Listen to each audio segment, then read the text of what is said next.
But first, we want to go to Shira Matsuzawa breaking down how you should prepare for this storm. So a lot of it is coming our way, Shira. What can you tell us?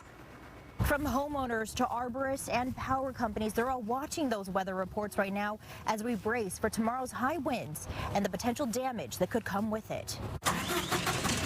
In Seattle's Magnolia neighborhood, crews with Seattle Tree Care were busy trimming trees, chipping branches, and looking for troubled spots. We have identified a few branches that look like they're overextended. Mike Lair is the crew production manager for Seattle Tree Care. He says this was routine work for them, but it comes as trees are top of mind for some folks as Western Washington prepares for high winds Tuesday night, which could mean tree and property damage. When you have a really large tree isolated, oftentimes it can be more susceptible to some of the wind damage. If your home has a tree like this, Mike recommends doing a general visual inspection. Stand back from it and look at the overall shape of the tree, and if anything's poking out. Also, get up close to the trunk and see if there are any signs of decay. Next to the trunk, look up.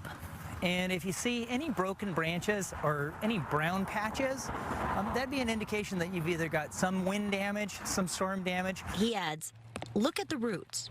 If you see the roots lifting up, that's cause for concern. And of course, when in doubt, call the professionals out. Anything that you have to do from a ladder, call a professional. We prepare our electric system year-round, and that includes tree trimming and completing any type of electric reliability projects to strengthen our system. Puget Sound Energy spokesperson Andrew Padula says they've added extra staff with extra dispatchers ready to work around the clock in case of power outages. Right now, they're keeping a close eye on the weather and urging their 1.2 million electric customers to be prepared. Easiest thing to do is make sure you have batteries, get your emergency kits ready, charge those cell phones so that you have something to communicate with if the power goes out. For Mike and his crew, they too will be watching reports of any toppled trees. It's not uncommon for us to have to dispatch either our crane, one of our bucket trucks, or one of our grapple trucks to remove a large lead that's fallen into somebody's house